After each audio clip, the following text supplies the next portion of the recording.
Yeah, we got to talk about this a little on the podcast this week, and this being a great chance for us to just change the momentum, get a big-time rivalry win, 3 points on the board, and get us kind of in a good mode going into a really tough stretch for the next 3 weeks with a midweek game for each of the 3 weeks. So it's going to be our athletic trainer knows the exact amount of games and how many days, but it's a lot. So this is good for us. Showed a lot of resiliency, giving up what I felt like was 2 soft goals. I didn't feel like they had a ton of chances. So if we can shore that up, obviously our offense and our attack scoring is huge for us. So a lot of positives for sure to take from this game. Still things to clean up, but a lot of positives. Just showing that resiliency, that grind, just what does it show about this group, like during the week, that willingness to turn things around and just clean up those things that are still there, but just fighting to get that win?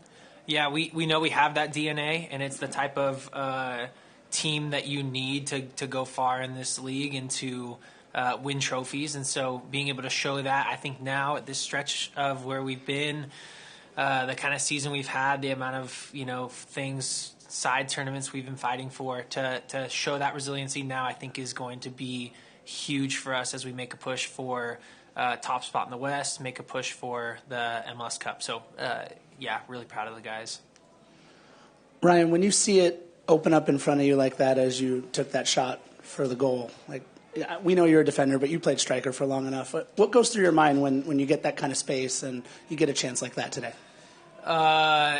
As soon as I get into that spot with the ball at my feet, I just get so excited. Try to make the best decision in the moment. It's not always easy. Sometimes you're so excited, you're wanting to do something yourself. But for that specific play, Carlos was trying to feed it through to Denis, hits off my foot, comes down in front of me, and it's just 1v1 at that point. And so the best option for me was to do what I did, which was cut inside and take a shot. I was able to get the shot off quickly so Bond couldn't set his feet. And so sometimes it's I try to tell the strikers that it's not all about the beautiful curved whip, Carlitos back post. It's like, man, if you can get a solid shot off, keep it low, keep it on the ground, make the keeper make a save, they go in a lot more often than they don't. So.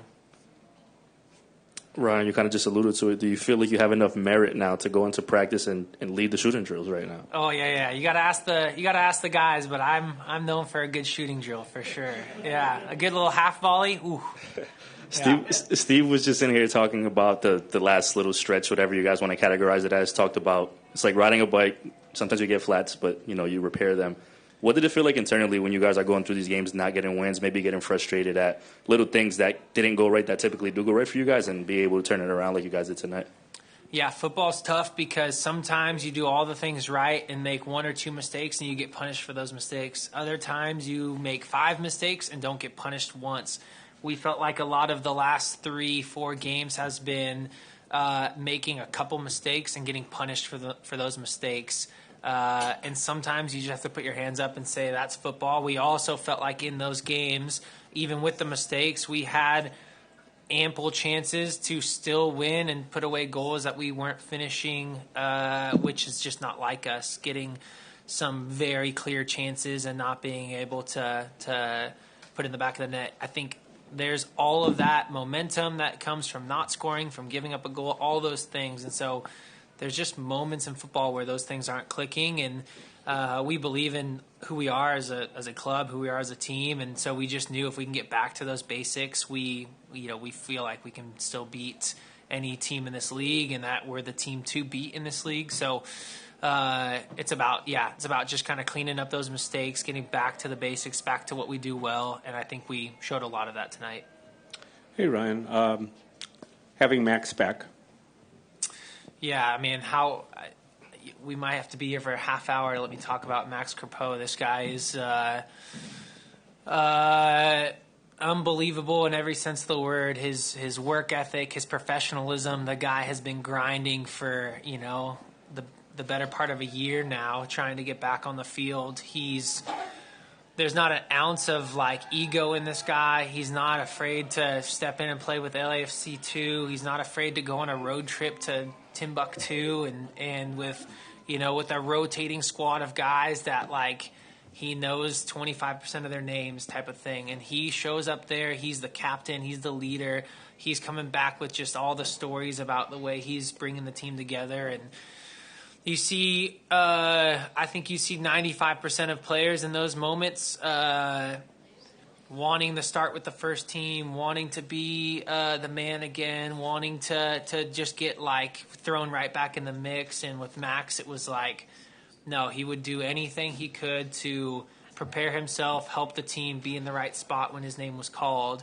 And I mean, you can see it today. The guy is he's just an amazing keeper. He just looks so natural back there, so good with his feet. So, I mean, I could go on all day, but this guy's one of my favorite teammates I've ever played with. I just respect him to his core, and having a leader like that back, I think is huge. I also want to just make the point too that John McCarthy's been phenomenal. So it's not even like a him or him type of thing, but just that. I think both those guys are huge pieces to what we do here, and I just it's just an honor watching Max go through what he had to go through to get back.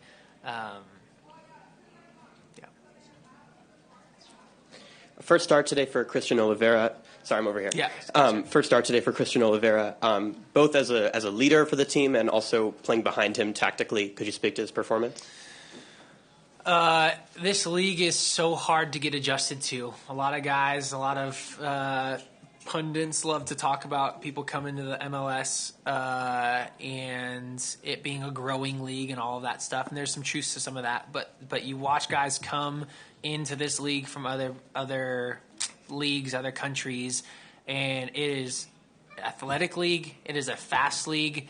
Technically maybe not the equivalent of some of the top leagues, but you see guys come into this league and have a really hard time hanging at the speed of the game and the speed with the athleticism, the kind of the power, the strength, all of that.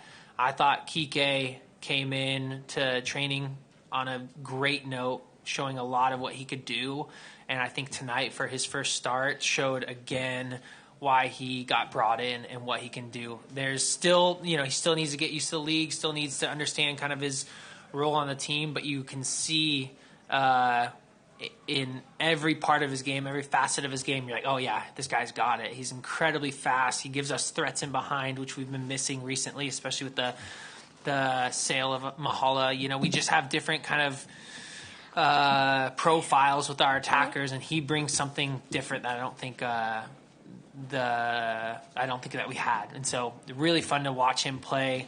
Love that guy's work ethic, the way that he runs, how he works back. Really fun to have him. Yeah, there's a couple times I just had nothing, just turned and hit it up the line, and somehow he was on the end of it or getting a second ball or creating chaos. And man, that's what you need sometimes in games like this.